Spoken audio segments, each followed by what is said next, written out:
Happy Sunday, welcome to CLCC Sunday Live. Bersama saya Lolo. Bersama saya Willy. Ya, selama beberapa waktu ke depan kita akan bersama-sama ibadah online di CLCC Sunday Live tentunya. Tapi sebelum kita mulai ibadah kita akan menanyakan dulu kabar teman-teman semua yang ada di rumah. Betul, bagaimana kabar teman-teman? Kami harap semua dalam keadaan yang baik, sama seperti kita nih loh. Yap, betul sekali. Ya, sehubungan dengan program pemerintah dan kita juga mendukung program pemerintah itu yaitu PPKN, pembatasan pemberlakuan kegiatan masyarakat. Ya. Maka dari itu ibadah onsite kita dari minggu kemarin, minggu ini sampai beberapa waktu yang belum bisa ditentukan masih libur teman-teman semua. Jadi teman-teman yang udah kangen sabar dulu. Yang pengen tahu informasi seputar dengan CLCC juga bisa apa ya? Bisa follow Instagram kita di @CLCCBandung atau teman-teman juga bisa mendownload aplikasi terbaru kita CLCC Apps yang tersedia di Play Store dan App Store. Ya, betul sekali. Jangan lupa langsung di-download dan langsung diregistrasi, teman-teman. Betul sekali. Kita juga ingin mengingatkan bagi teman-teman, walaupun vaksin telah didistribusikan, tetapi kita harus tetap menjaga protokol kesehatan. Yes, betul sekali. Jangan sampai kendor, jangan sampai ngerasa bebas, betul? Akhirnya kebablasan. Ya. Protokolnya tetap harus dijaga sebaik-baiknya. Iya. Ya, nah sepertinya kita sudah harus mulai ibadah kita ya. Betul. Mari kita siapkan hati dan pikiran kita. Mari kita memuji dan menyembah Tuhan bersama CLCC Worship. Dan khotbah kita kali ini akan dibawakan oleh Koteo. Tapi sebelumnya, mari kita saksikan leader message berikut ini. Jangan kemana-mana, tetap di CLCC Sunday Live. Shalom, halo, apa kabar Anda semuanya? Saya Victor Sinaga, mewakili keluarga besar CLCC Bandung, menyambut Anda yang pada pagi hari ini bergabung bersama dalam online service kami. Juga teruntuk untuk Anda yang mungkin hari ini baru pertama kali bergabung dalam online service kami. Welcome. Sebelum kita mendengarkan firman Tuhan yang akan dibawakan oleh Pastor Theo Tuan Kota, kita akan sama-sama mengikuti Praise and Worship. Saya mengajak Anda semua untuk tetap aktif dalam menyembah Tuhan walaupun kita beribadah di rumah secara online. Mari kita tetap antusias dalam online service ini. Dan ketika firman Tuhan dibagikan, silakan Anda bisa responi dan Anda bisa catat poin-poin atau hal-hal tertentu yang Anda dapatkan secara pribadi. Mari kita dalam keadaan yang mungkin tidak ideal sekalipun saat-saat ini, tapi kita bisa tetap memiliki respon yang excellent. Untuk itu, saya mengapresiasi Anda semua yang tetap memberikan yang terbaik untuk Tuhan. Untuk Anda yang saat-saat ini masih tetap berkomitmen melakukan home from home. Untuk Anda yang saat-saat ini berkomitmen melakukan pelayanan pribadi Anda menjadi berkat untuk orang-orang di sekitar Anda. Untuk Anda juga yang berkomitmen tetap melayani walaupun di belakang layar, seperti teman-teman di produksi online service ini. Mungkin orang lain tidak tahu apa yang Anda lakukan, apa proses yang Anda lewati, dan mungkin Anda juga saat ini tidak melihat buah dari apa yang Anda kerjakan. Tapi percayalah, Tuhan memperhitungkan apa yang Anda lakukan bagi Dia. Saudara, kita akan mendengarkan firman Tuhan, namun sebelumnya kita akan berdoa untuk mempersiapkan hati kita mendengarkan firman Tuhan dan juga doa untuk persembahan. Mari kita berdoa. Bapa, kami mengucap syukur Tuhan untuk kebaikan-Mu, untuk kesetiaan-Mu, untuk apa yang Kau lakukan dalam hidup kami. Kasih karunia-Mu Tuhan, boleh kami terima sepanjang hidup kami. Kami bersyukur Tuhan untuk itu. Kami sebentar lagi akan mendengarkan firman-Mu, kami membuka pikiran kami membuka hati kami Tuhan. Kami mau diajar, kami mau untuk dibentuk lebih lagi Tuhan, supaya kami semakin hari semakin serupa dengan Engkau. Roh Kudus, bantu kami untuk kami boleh semakin peka mendengar pesan dari-Mu Tuhan. Kami berdoa untuk Pastor Theo Tuan Kota yang akan menyampaikan firman-Mu. Urapi beliau, berkati beliau, sehingga dia boleh dipakai menjadi alat-Mu, menyampaikan apa yang menjadi isi hati-Mu bagi setiap kami secara personal. Kami juga akan memberikan persembahan sebagai ungkapan rasa syukur kami Tuhan kepada Engkau. Biarlah setiap apa yang diberikan itu boleh menjadi benih, boleh menjadi sesuatu yang dipakai untuk melayani orang lebih banyak lagi, yang dipakai untuk kemuliaan-Mu di muka bumi ini. Terima kasih Bapa, terima kasih Yesus Tuhan. Kami siap mendengarkan firman-Mu dan kami siap memuji, menyembah Engkau dengan penuh antusias. Dalam nama Tuhan Yesus, kami berdoa dan mengucap syukur. Amin. Saudara, untuk Anda yang akan memberikan persembahan dan perpuluhan, Anda dapat melakukannya dengan cara transfer ke rekening CLCC seperti yang tertera berikut ini.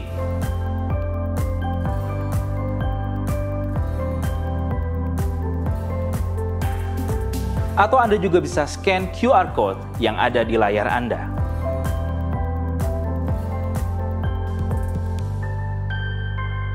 Saya percaya kita semua akan diberkati di online service hari ini. Mari kita siapkan hati kita mengikuti Praise and Worship bersama CLCC Worship. Tuhan Yesus memberkati saudara. Sebab Tuhan baik, sebab Tuhan baik, sebab Tuhan baik, anugerahnya kekal selamanya. Sebab Tuhan baik, sebab Tuhan baik, sebab Tuhan baik, anugerahnya kekal selamanya.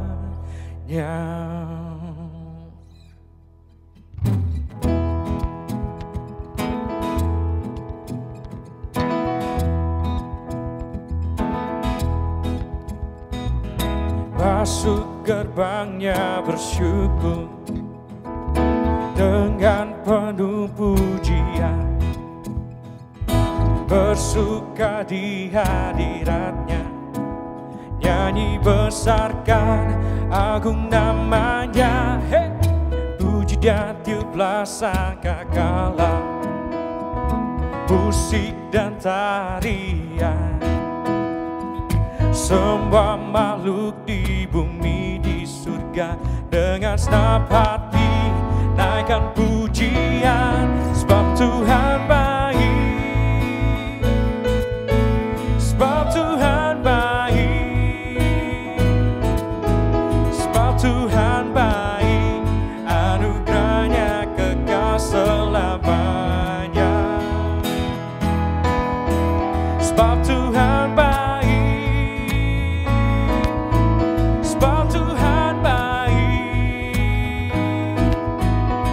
Tuhan baik, anugerahnya kekal selamanya.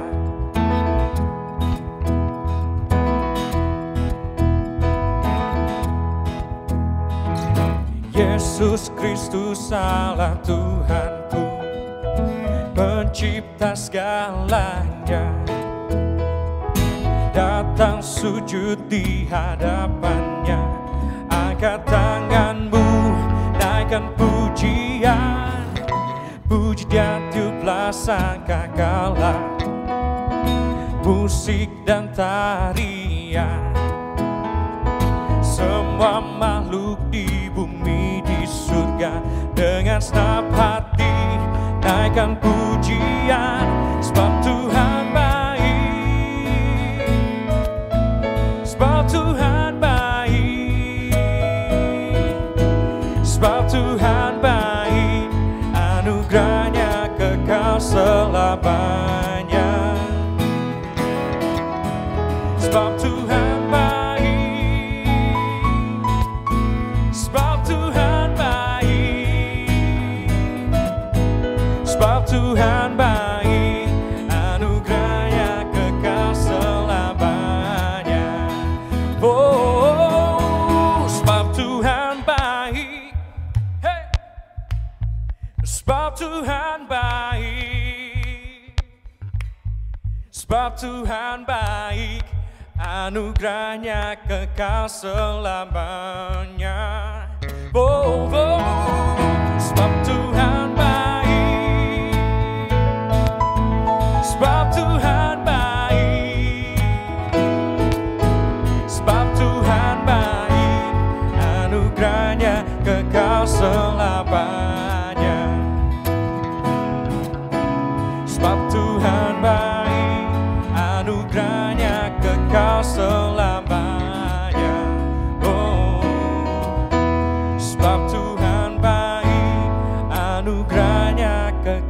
selamanya.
Hadiratmu, tempat yang ku rindukan, nafas hidupku dan sumber kekuatan.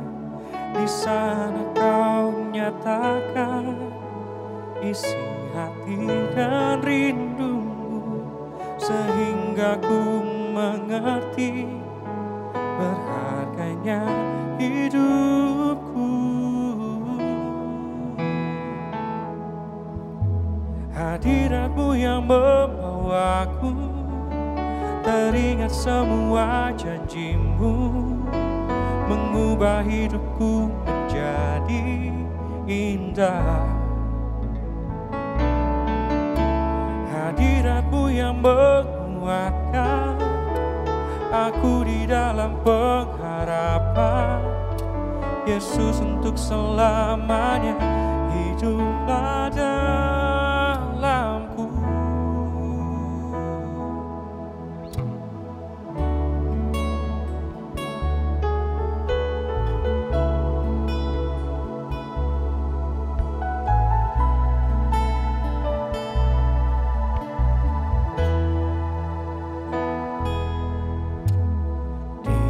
Hadiratmu, tempat yang ku rindukan, nafas hidupku dan sumber kekuatan. Di sana kau nyatakan isi hati dan rindumu, sehingga ku mengerti berharganya hidupku.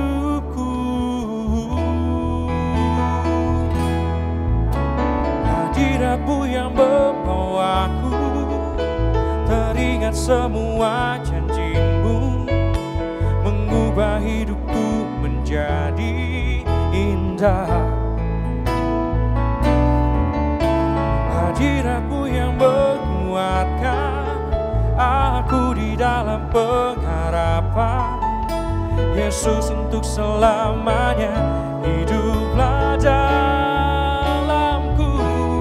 Hadiratmu yang membawaku terima semua janjimu, mengubah hidupku menjadi indah. Lord, hadiratmu yang menguatkan aku di dalam pengharapan.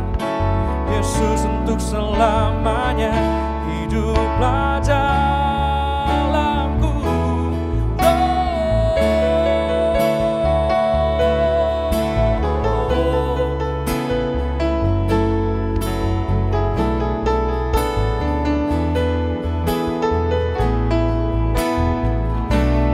Hadiratmu Tuhan,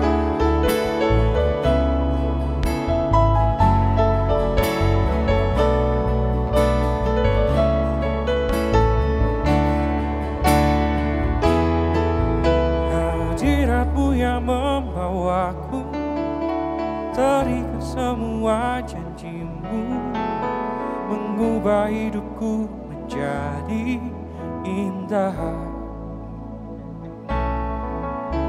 Hadiratmu yang menguatkan aku di dalam pengharapan.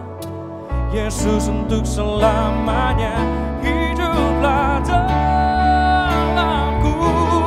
Hadiratmu yang membawaku terikat semua janjimu, mengubah hidupku menjadi indah. Lord, hadiratmu yang menguatkan aku di dalam pengharapan. Yesus untuk selamanya hiduplah dalamku. Yesus untuk selamanya hiduplah dalamku.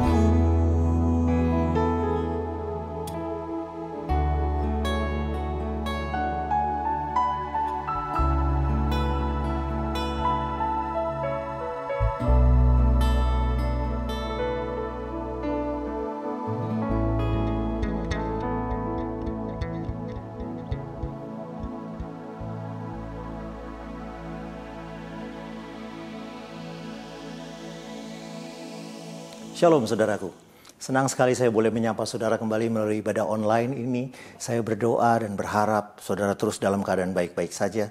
Dan Tuhan terus melindungi saudara, Tuhan terus jaga saudara.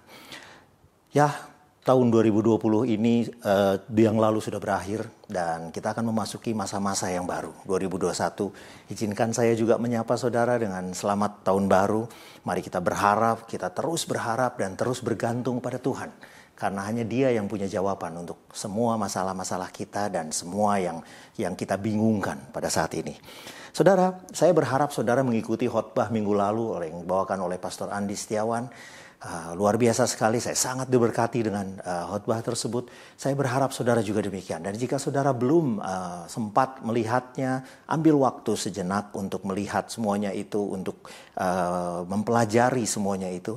Sebab banyak sekali kebenaran-kebenaran yang ada di sana yang akan menguatkan saudara pada saat ini. Dan izinkan saya membacakan sedikit lagi tentang apa yang Pastor Andi bawakan kemarin, yaitu satu ayat yang saya ambil dari kitab Yohanes pasal yang ke-16, ayat ke-1, ke-2, dan ke-3. Saya akan bacakan buat saudara. Semuanya ini kukatakan kepadamu supaya kamu jangan kecewa dan menolak aku.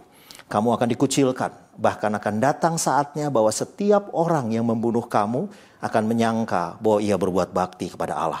Mereka akan berbuat demikian karena mereka tidak mengenal baik Bapa maupun aku. Ayat-ayat ini bicara tentang masa-masa yang berat, masa-masa yang sulit, masa-masa di mana Anda merasa diperlakukan tidak adil.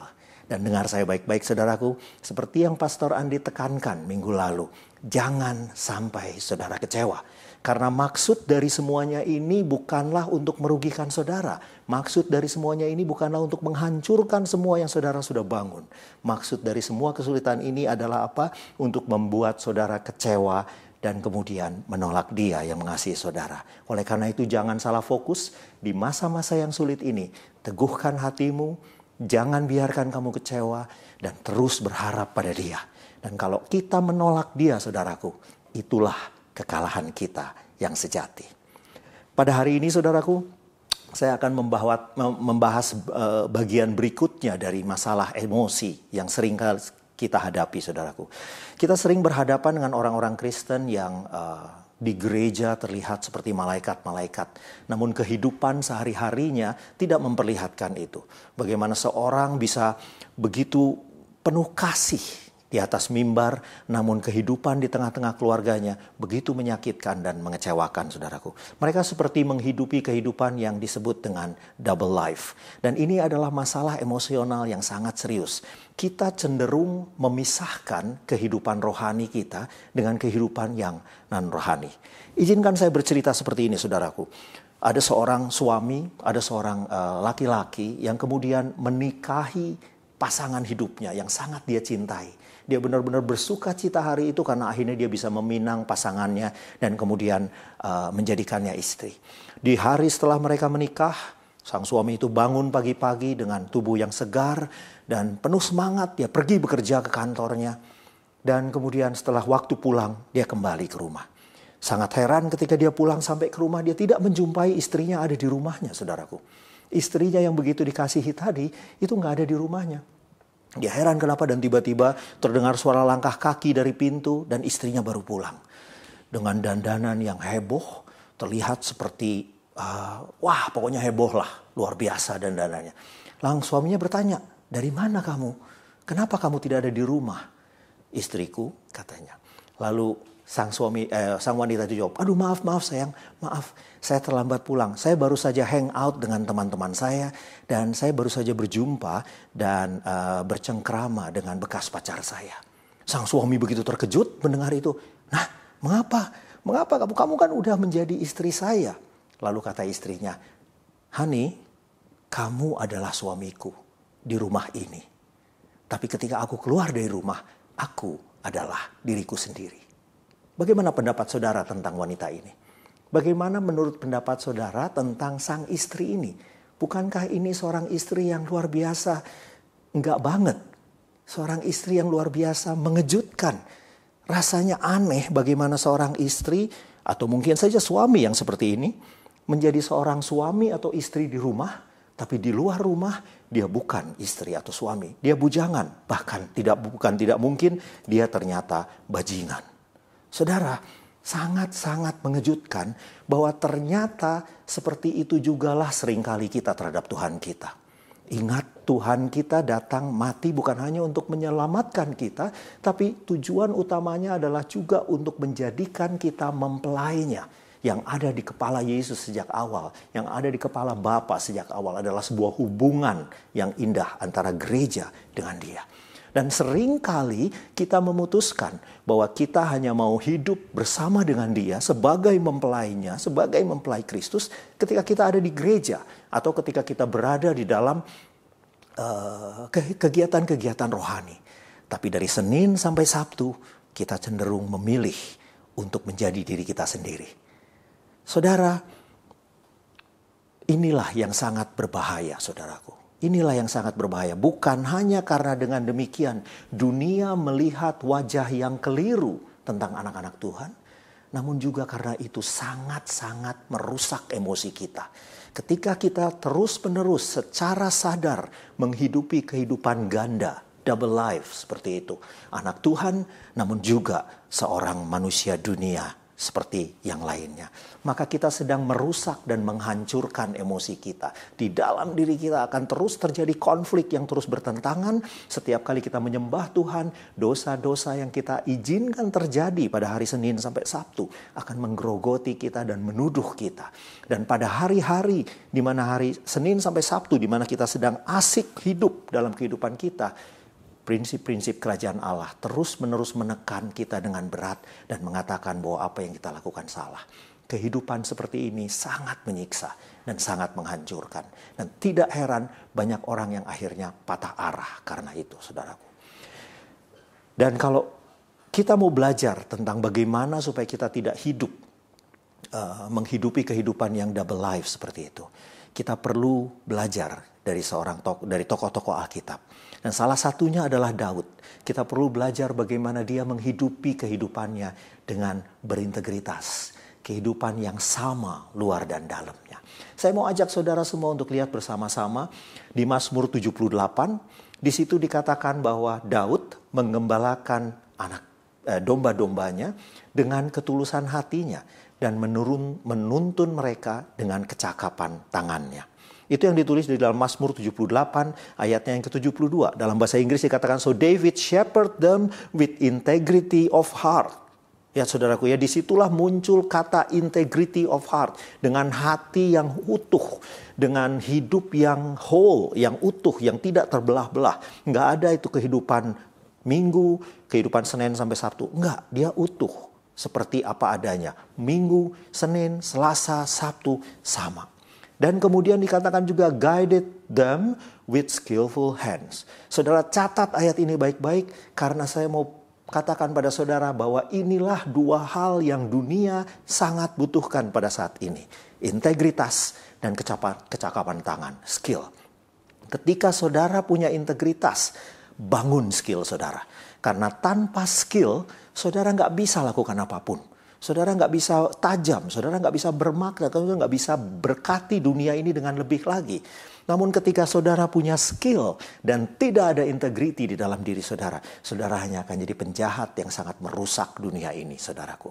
Skill dan integriti itu adalah dua hal yang sangat-sangat dibutuhkan oleh dunia pada saat ini, saudaraku. Apalagi dunia di saat-saat pandemi seperti ini, saudaraku. Dan kita mau lihat juga bagaimana Tuhan bersabda kepada Salomo. Salomo ini adalah anak dari Raja Daud, saudaraku. Ketika Salomo ditahbiskan sebagai raja menggantikan Daud, inilah firman Tuhan mengenai engkau. Jika engkau hidup di hadapanku sama seperti Daud ayahmu, dengan tulus hati, integrity, dan dengan benar, dan berbuat sesuai dengan segala yang kuperintahkan kepadamu, dan jika engkau tetap mengikuti segala ketetapan dan peraturanku, maka aku akan meneguhkan tahta kerajaanmu atas Israel untuk selama-lamanya. Seperti yang telah kujanjikan kepada Daud ayahmu, dengan berkata, keturunanmu tak akan terputus dari tahta kerajaan Israel. Saudara lihat dalam ayat ini yang saya ambil dari 1 Raja-Raja pasalnya yang ke-9 ayatnya yang ke-4 dan ke-5, saudaraku. Saudara lihat bahwa Allah sudah punya rencana buat bangsa Israel pada saat itu. Yaitu salah satu rencananya adalah dengan menjadikan Daud raja dan keturunannya tidak akan pernah beralih dari tahta kerajaan Israel. Itu rencana Tuhan dari awal, dari sejak awal itulah rencana Tuhan. Dan Tuhan memilih Daud. Mazmur tadi mengatakan salah satunya adalah karena apa? Karena Daud memiliki ketulusan hati, memiliki integritas, saudaraku. Dan sekarang ketika anaknya ditahbiskan menjadi raja, Tuhan lagi-lagi menekankan bagaimana pentingnya ketulusan hati itu, integrity itu. Itulah yang membuat Allah bisa menjalankan rencananya dalam seluruh bangsa Israel. Ketika bangsa Israel dipimpin oleh seorang raja yang berintegritas, saudaraku.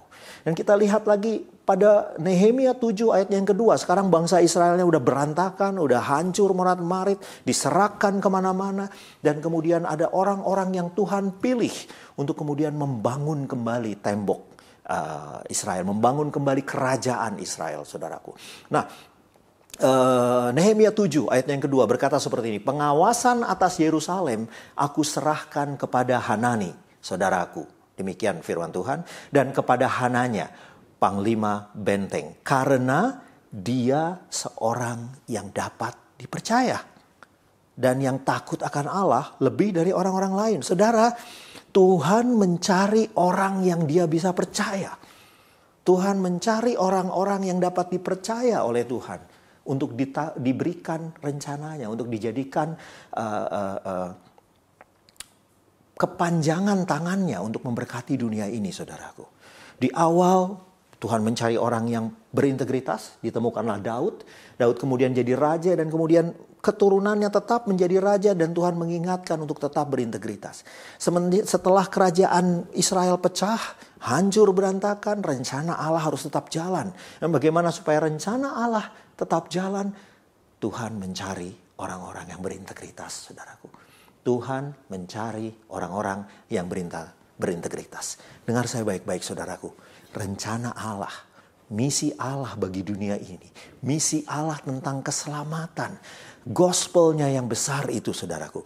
Misi Allah bagi dunia ini bisa terlaksana, bisa terrealisasi jika ada orang-orang yang tulus hati.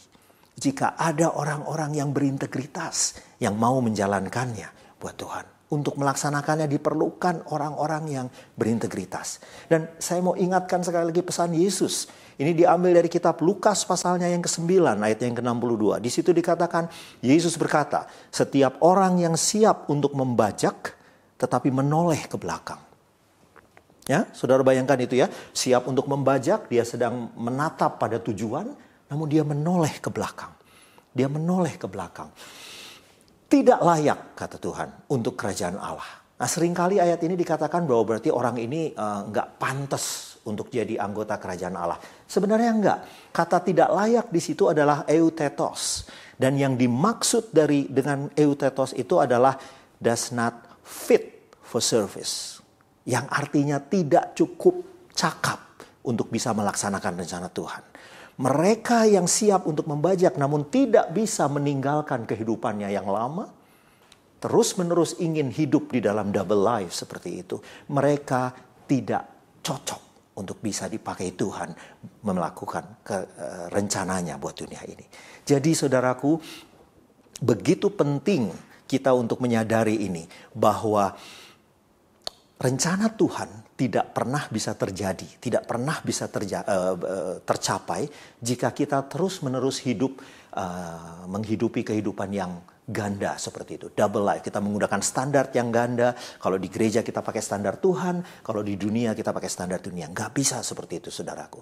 Ingat ayat Lukas yang tadi aja, saudaraku, yang tadi. Saya beri penekanan lagi pada ayat itu. Kita sudah menghadap ke arah yang benar untuk kemudian menjalankan rencana Tuhan, namun kita juga menoleh ke belakang, mengizinkan diri kita tetap dipesona oleh kehidupan-kehidupan kita yang di belakang, yang lama. Dan itu membuat kita bagaimana, saudaraku, gagal untuk mencapai tujuan kita. Setiap kali kita bergerak ke sana, kita akan ditarik kembali ke belakang, saudaraku. Dan kehidupan seperti itu sangat melelahkan. Jadi dengar saya baik-baik, saudaraku. Kalau kehidupan saudara terus-menerus up and down, hari Minggu saudara naik, merasa benar-benar Tuhan ada beserta dengan saudara, dipenuhi. Kemudian Senin mulai turun, Selasa mulai lebih rendah lagi, Rabu titik terendah, Kamis mulai tergoda, Jumat jatuh di dalam dosa, Sabtu menyesal, dan kemudian Minggu bertobat kembali dan dipulihkan kembali lagi. Jika itu adalah cerita saudara, salahnya adalah apa, saudaraku? Saudara tidak memutuskan untuk benar-benar meninggalkan kehidupan yang lama itu dan kemudian masuk kepada kehidupan yang baru. Saudara tidak memutuskan untuk berhenti menghidupi kehidupan yang ganda seperti itu, saudaraku. Seperti istri yang tadi, ketika kita sudah memutuskan untuk menikah dengan Tuhan sebagai mempelai wanitanya. Oleh karena itu kita perlu memutuskan untuk berhenti bercengkerama dengan dunia ini. Untuk berhenti menikmati dunia ini seperti dulu kita menikmatinya. Pelajaran yang pertama, saudaraku, jangan setengah-setengah sama Tuhan. Rencananya tidak akan dapat terlaksana di dalam diri kita jika kita terus-menerus menoleh ke belakang. Putuskan hari ini untuk tidak lagi menoleh ke yang lain, saudaraku. Tuhan saja. Inilah yang dimaksud dengan radikal. Kalau saudara pernah punya standar-standar yang lama, buang itu semua. Ganti dengan standar yang baru. Itulah sebabnya mengapa kita perlu belajar 7 prinsip kerajaan Allah. Supaya kita tahu apa yang harus kita hidupi. Supaya apa? Itulah, dengar saya baik-baik, saudaraku. Itulah yang akan membuat saudara mencapai tujuan saudara. Rencana Tuhan bisa terjadi dalam hidupmu ketika kamu memutuskan untuk hidup dengan berintegritas. Artinya memutuskan semuanya yang di belakang untuk hanya memiliki Tuhan saja, saudaraku. Pelajaran yang pertama, jangan setengah-setengah sama Tuhan. Amin. Setengah-setengah itu hanya akan capek. Nah, kita lihat dari Amsal 10 ayat yang ke-9. Di situ dikatakan siapa yang bersih kelakuannya akan aman jalannya. Tetapi siapa yang berliku-liku jalannya, itu pasti akan ketahuan, saudaraku. Ketika kita ngomong sama A begini, ngomong sama B begini, satu saat itu akan ketahuan. Kita akan capek sekali bagaimana caranya harus mengcover up semua kebohongan-kebohongan kita. Berhenti hidup double life, saudaraku. Amsal 10 ayat 9. Kita lihat juga Amsal 11 ayat 3. Di situ katakan orang jujur akan dipimpin oleh ketulusannya, tapi pengkhianat dirusak oleh kecurangannya. Dengar, saudaraku, pengkhianat bukan hanya merusak, tetapi juga dirusak. Kecurangan-kecurangan yang terus-menerus kita izinkan untuk kita lakukan dalam hidup kita, itu hanya akan merusak diri kita sendiri, saudaraku. The unfaithful are destroyed by their duplicity. Duplicity artinya duplikat. Ada dua Theo yang sama. Saudara ingat ya? Jadi ketika kita mengizinkan diri kita untuk tidak setia, yang rusak bukan hanya orang-orang di sekitar kita, tapi diri kita sendiri juga. Itu yang membuat kita sangat sulit untuk melangkah di dalam Tuhan kita. Nah, saudara, langkah praktisnya saya ingin ajak saudara untuk melihat sekarang ini hal-hal praktis. Apa tanda-tanda dalam kehidupan kita yang memperlihatkan bahwa kita hidup di dalam integritas? Yang pertama, saudaraku, integritas itu berarti kita selalu mengatakan yang benar, meskipun itu merugikan kita. Oke? Nah, prinsip dunia mengatakan, aduh kalau dagang bohong-bohong dikit lah. Ya kalau dagang bohong-bohong dikit, nggak perlu terlalu jujur-jujur banget. Kalau jujur-jujur banget kita nggak bisa jalan. Apalagi di Indonesia seperti ini saudaraku. Kalau kita nggak bohong-bohong dikit, mana bisa kita bisa berjalan. Firman Tuhan bilang apa? Integrity itu berarti kita tetap mengatakan yang benar meskipun itu merugikan kita. Kita tetap melakukan yang benar meskipun itu merugikan kita, saudaraku. Jangan izinkan untung atau rugi mendefinisikan siapa diri Anda. Tapi diri kita dengar saya baik-baik ya saudaraku ya. Yesus bilang seperti ini, kamu adalah terang dunia. Kamu adalah garam dunia. Itu identitas saudara. Kalau saudara garam, saudara nggak bisa jadi garam hari ini besok gula. Saudara nggak bisa jadi garam hari ini dan besok bukan garam, saudaraku. Tuhan cuma bilang, kamu adalah garam. Kamu adalah terang. Terang nggak bisa sekali-kali gelap. Nggak bisa, saudaraku. Terang adalah terang. Kalau dia datang, kegelapan akan hilang. Kalau dia datang, kegelapan akan menyingkir, saudaraku. Tapi kalau terang itu sekali-kali gelap, itu bukan terang, saudaraku. Itu lampu. Berhenti jadi lampu. Tapi jadilah terang. Karena firman Tuhan bilang identitas kita adalah terang. Pada saat ini juga mari kita peluk identitas kita itu. Bahwa saya adalah murid Kristus. Bukan saya sekali-kali murid Kristus. Saya murid Kristus yang sekali-kali masih jatuh di dalam dosa. No, identitas kita adalah saya murid Kristus. Dan hiduplah bersesuaian dengan identitas saudara itu. Amin saudaraku. Integrity means telling the truth. Even when it hurts you. Itu yang pertama saudaraku. Yang kedua dikatakan apa saudaraku? Integrity means keeping a promise when you would rather not. Saudara, di dalam dunia yang saat ini saudaraku. Masa-masa di awal tahun ini adalah masa-masa yang luar biasa. Dalam urusan dagang saya saudaraku. Tiba-tiba harga bahan pokok tiba-tiba melejit dengan luar biasa saudaraku. Dan saya punya problem besar, yaitu apa? Saya sudah jualan tapi belum punya benang. Nah, kalau saya sudah jualan tapi belum punya bahan baku, terus gimana dong caranya? Oh, saya bisa mulai sedikit mencari jalan untuk ngeles dari janji-janji saya untuk mengirim benang. Saya bisa menunda-nunda waktu untuk menurunkan harga supaya saya nggak terlalu rugi, saudaraku. Ingat, saya bisa lakukan itu. Tapi dengar saya baik-baik saudaraku. Ketika kita memutuskan untuk melakukan itu, kita sedang membayar mahal. Bukan dengan uang, tetapi dengan integritas kita saudaraku. Kita telah mengizinkan kemurnian hati kita dinodai oleh hal-hal seperti itu. Saudara dengar saya baik-baik saudaraku. Uang bisa dicari, tapi kemurnian hati, Yesus mati untuk itu saudaraku. Yesus mati untuk itu. Yesus tumpahkan darahnya supaya kita bisa punya kemurnian di dalam hati kita kembali saudaraku. Dan kalau kita nggak jaga itu harga yang sangat mahal untuk hanya sekedar untung dan rugi. Dengar saya baik-baik saudaraku. Integrity berarti mempertahankan janji kita meskipun kita pengennya sih enggak saudaraku.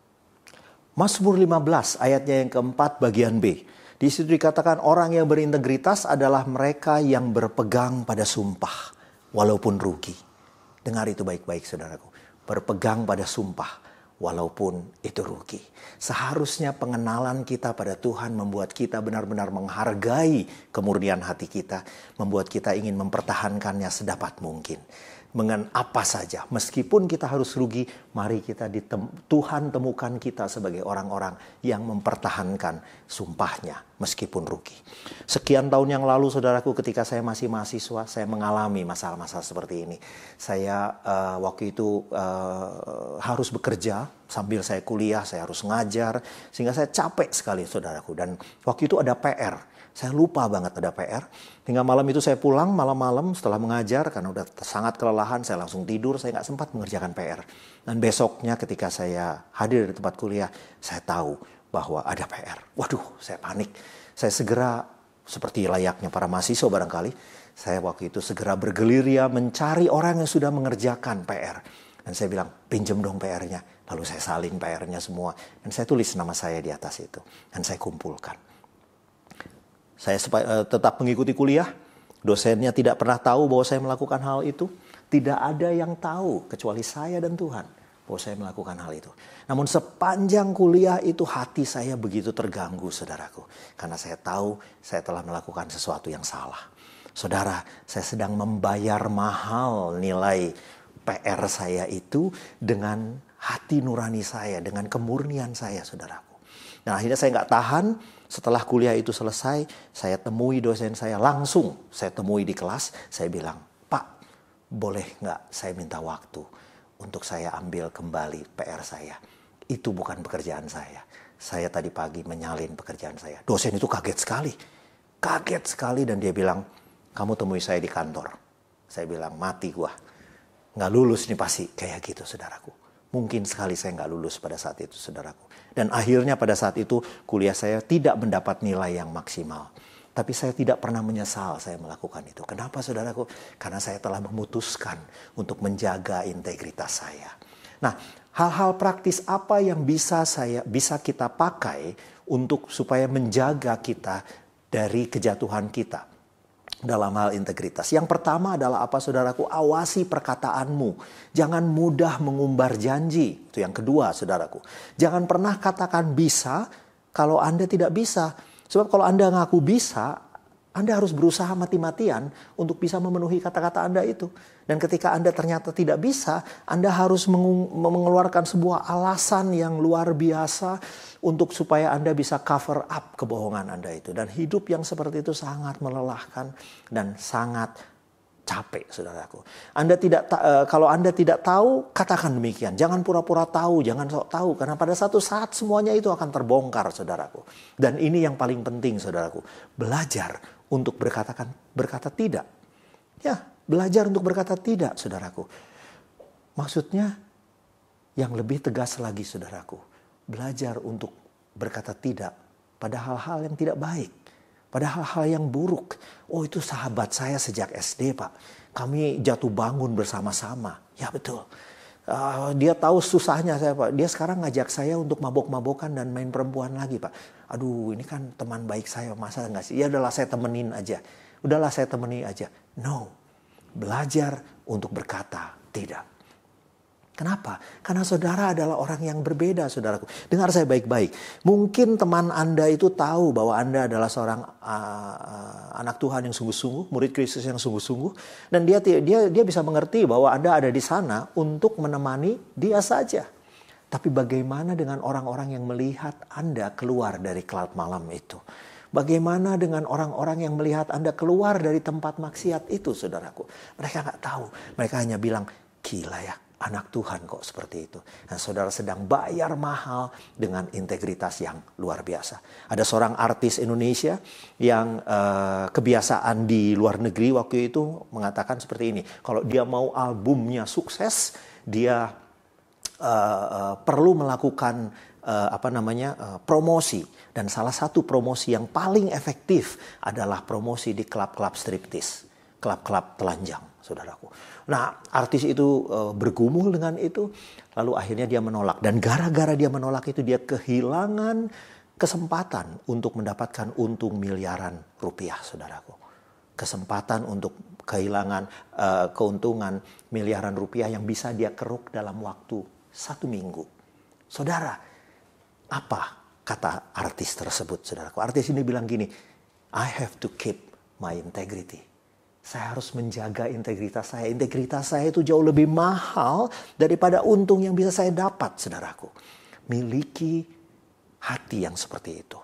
Jangan korbankan integritas kita. Amin, saudaraku. Amin, saudaraku. Yuk kita hidupi identitas kita dengan lebih sungguh-sungguh lagi.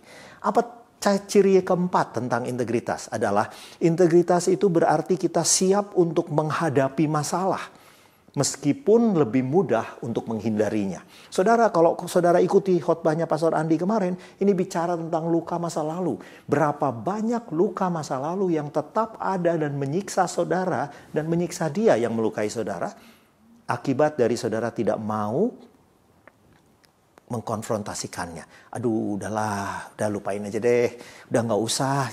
Saudara, hal-hal seperti itu, itulah yang membuat kita kehilangan integritas kita. Itu akan jadi penyakit dalam diri kita yang terus mengganggu kita, merongrong kita, dan membuat kita kesal. Setiap kali kita lihat dia, kita kesal lagi. Setiap kali kita keingat peristiwa itu, kita kembali menjadi kesal. Mari hadapi semua masalah. Orang-orang dewasa bukan lari dari masalah. Orang-orang yang dewasa adalah orang-orang yang menghadapi masalah. Bersama dengan Tuhan, kita sanggup menghadapi masalah. Amin. Yuk, hadapi masalah. Jangan lari. Dan yang keempat, saudaraku, izinkan saya membaca ayat ini dulu. Amsal 27 ayat yang ke-6. Di situ dikatakan seorang kawan memukul dengan maksud baik, tetapi seorang lawan mencium dengan berlimpah-limpah. Ini bicara apa, saudaraku? Ini bicara meskipun Anda harus menghadapi pukulan, tapi pukulan dari seorang kawan itu hanya untuk memperbaiki saudara. Amin. Tapi ciuman dari seorang lawan itu hanya membawa saudara makin jatuh. Kalau hari-hari ini saudara sedang terus dialem-alemi oleh orang yang terus-menerus bilang, enggak, kamu tuh benar kok, kamu tuh baik, kamu tuh saudara, kita sedang mengizinkan integritas kita digerogoti dari dalam, saudaraku. Mari hadapi masalah.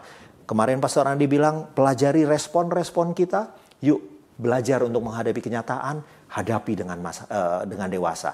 Saya punya masalah dengan emosi saya. Saya punya masalah dengan cepat marah. Saya punya masalah dengan kekudusan. Saya punya masalah dengan tidak bisa memegang janji. Hadapi itu. Belajar untuk menghadapi itu. Minta Tuhan beri kesempatan buat saudara boleh maju dengan cara membangun karakter-karakter yang baik itu di dalam diri saudara. Amin, saudaraku. Dan tanda yang terakhir adalah integritas berarti memaafkan. Meskipun integritas lebih mudah untuk kita memendam kemarahan, saudaraku. Memaafkan itu peristiwa yang sangat berat, saudaraku. Memaafkan itu adalah hal yang tidak mudah untuk kita lakukan. Terutama memaafkan orang-orang yang kita hormati. Memaafkan orang-orang yang kita sayangi, saudaraku. Tapi percayalah, kemarahan saudara, rasa sakit yang saudara alami itu tidak sebanding dengan harga yang saudara harus bayar untuk memendam kemarahan itu. Yaitu apa? Integrity. You're paying it with your integrity, friends. You are paying it with your integrity. Mari jangan bayar terlalu mahal. Yesus sudah mati supaya saudara bisa memiliki kehidupan yang berintegritas. Oleh karena itu jaga integritas kita itu dengan segenap hati. Belajar untuk memaafkan. Hal-hal yang tidak menyenangkan kita, lepaskan pengampunan buat mereka. Hal-hal yang merugikan kita, lepaskan pengampunan buat itu. 4 tanda integritas. Yang pertama adalah apa? Integritas berarti telling the truth, even when it hurts you. Yang kedua, integritas berarti keeping a promise when you would rather not. Kemudian yang ketiga, integritas adalah apa? Berarti you will confront problems when it would be easier to walk away. Confront your problems. Dan yang keempat, saudaraku, integrity berarti memaafkan. Memaafkan. Jangan simpan terus kemarahan saudara. Saya nggak tahu apa yang sedang saudara alami pada masa-masa ini. Saya nggak tahu apa yang sedang saudara gumuli pada masa-masa ini. Namun izinkan saya bercerita tentang hal ini. Ketika tahun 2020 kemarin kita baru saja menghadapi pandemi, situasi ekonomi morat-marit, keadaan tidak menentu, dan saya benar-benar gentar, saudaraku. Saya gentar sekali menghadapi semuanya itu, dan saya takut, saudaraku. Saya nggak bisa mengungkapkan ketakutan saya nggak bisa mengungkapkan kegentaran saya, saudaraku. Saya harus tetap terlihat kuat, saya harus tetap terlihat strong, sebab kalau enggak, gimana dengan keluarga saya? Gimana dengan orang-orang lain yang look up ke saya? Gimana dengan orang-orang yang saya bina? Gimana mereka? Saya harus jaga kekuatan itu. Nah, di dalam kelelahan saya, di dalam kebingungan saya itu saya berdoa sama Tuhan. Dan saya tanya, God, how should I live through this? Bagaimana cara saya harus menghidupi semua ini, melewati semua ini? Kemudian Tuhan memberikan ketenangan dalam diri saya. Dan dia bilang seperti ini sama saya. Just live day by day. Wow. Day by day. Saya pegang kata-kata itu. Saya tidak perlu tahu masa depan saya. Saya tidak perlu tahu apa yang akan terjadi di depan. Saya tidak perlu tahu apakah saya akan berhasil atau tidak. I just need to live my life with Him day by day. Saya memutuskan untuk berjalan bersama dengan Dia hari lepas hari, hari lepas hari. Masih segar memori di dalam pikiran saya ketika di bulan kurang lebih Desember yang lalu saya sedang main biliar sama adik ipar saya di rumah mertua saya. Tiba-tiba adik ipar saya ngomong seperti ini. Udah mau Christmas ya. Sebentar lagi tahun baru. Sebentar lagi tahun 2020 akan berakhir. Dan itu mengingatkan saya kembali tentang apa yang Tuhan bilang. Wow, ternyata Tuhan dampingi saya melewati 2020. Just live day by day. Jalani saja hari lepas hari. Mungkin saudara ada dalam kondisi seperti saya saat itu. Mungkin saudara sekarang bingung tahun 2021 harus seperti apa. Mungkin 2022 juga tidak akan berubah. Pandemi belum berakhir, dunia makin kacau. Aduh, apa yang bisa terjadi seperti itu? Tuhan, teman-teman, saudara-saudara yang saya kasihi. Tuhan gak pernah minta kita untuk mengerti semuanya itu. Tuhan cuma minta kita percaya sama Dia. Just live day by day. Ya, saudaraku, selamat menjalani kehidupan bersama dengan Tuhan di tahun 2021 ini. Saya berdoa saudara dipenuhi dengan berkat-Nya, anugerah-Nya, kebijaksanaannya saudaraku. Dan saudara ditemukan menghidupi integriti saudara dengan sepenuh hati. Just live day by day. Saudara, Tuhan kita baik. That's it. Tuhan kita baik. Lepas dari semua yang kita lihat, lepas dari semua yang kita hadapi, Tuhan kita baik. Dia gak pernah tinggalkan kita. Dia gak pernah izinkan apapun terjadi tanpa sepengetahuannya. Percayalah, Tuhan tetap in control. Dan saya mau ajak kita semua sama-sama untuk masuk di dalam doa. Karena percayalah saudaraku, tanpa Dia kita gak akan pernah sanggup melewati tahun yang berat ini. Tanpa Dia kita gak akan pernah bisa melewati semuanya ini. Dan saya berdoa, biarlah kita melewati semuanya ini dan keluar sebagai pemenang. Bahkan lebih daripada pemenang. Amin saudaraku. Mari kita tunduk kepala. Bapa yang baik, Bapa yang ajaib, kami bersyukur untuk segala sesuatu yang Kau izinkan terjadi dalam hidup kami Tuhan. Kalau pada masa-masa ini Tuhan kami harus menghadapi banyak kehilangan, kami harus menghadapi banyak kekecewaan Tuhan. Kalau kami harus banyak menghadapi hal-hal yang tidak terduga di dalam hidup kami, kerugian, kehilangan, kematian bahkan saudaraku. Tuhan, kami mau tetap percaya bahwa Engkau Allah kami yang baik. Dan kami mau tetap percaya bahwa di dalam tangan-Mu kami aman. Oleh karena itu Bapa, beri kami hikmat-Mu, beri hikmat-Mu memimpin hidup kami, menguasai hidup kami, menuntun kehidupan kami Tuhan, agar kami tahu bagaimana kami harus melangkah di dalam masa-masa yang sulit ini Tuhan. Kami berdoa biarlah Kau temukan hati kami dipenuhi dengan integritas Tuhan. Kami mau hidup bagi-Mu. Dan bagi-Mu saja Tuhan. Kami mau radikal dengan Engkau ya Tuhan. Yaitu kami mau hidup menurut standar-standar-Mu saja ya Tuhan. Dan sebelum kami kembali kepada kehidupan kami sehari-hari Tuhan. Kami mau angkat tangan kami. Kami mau terima berkat-Mu. Kembali kepada ibadah-Mu yang sejati. Yaitu kehidupan-Mu sehari-hari. Dan buatlah hidup-Mu menjadi mezbahnya. Biar berikan hak atas hidup-Mu pada Tuhan. Dan biarlah Dia dipermuliakan di dalam hidup-Mu. Dan ketahuilah kasih dari Allah Bapa kita dan dari Yesus Kristus yang adalah Tuhan dan Raja dalam hidup kita. Dan persekutuan yang manis dengan Roh Kudus menyertai kita dari sekarang sampai selama-lamanya. Yang percaya sama-sama katakan, amin. Tuhan berkati. Ya, kita mengucapkan terima kasih banyak untuk pujian penyembahan dari CLCC Worship dan juga khotbah dari Koteo. Kita sangat terberkati sekali. Gue mau nanya, apa yang lu dapetin dari khotbahnya Koteo minggu ini, Will? Gue diingatkan kembali loh untuk hidup berintegritas. Berintegritas. Betul. Dan dalam keadaan apapun, gue diingatkan bahwa Tuhan itu selalu baik. Tuhan Yesus selalu baik dalam kondisi situasi sesulit apapun kita ya. Betul, karena God is in control. Wow, keren sekali. Terima kasih untuk Koteo. Ya. Oke, kalau gitu kita lanjut aja ke pengumuman yang sangat penting. Ini adalah pengumuman untuk teman-teman semua yang sudah berpacaran 6 bulan ke belakang atau yang sudah cukup lama, Ya. pengen tahu apakah dia calon suamimu, atau calon istrimu, atau bahkan bukan jodohmu. Wah, Temukan jawabannya di kelas True Love. Pendaftaran ini sudah dibuka dan akan ditutup pada tanggal 31 Januari, makanya buruan daftar. Dan kelasnya akan diadakan pada tanggal 4 Februari. betul. Nah, untuk kelas berikutnya, CLCC juga mengadakan online discipleship class. Kelas akan dilakukan via Zoom pada hari Selasa tanggal 26 Januari. Untuk pendaftarannya dapat dilakukan di CLCC Apps.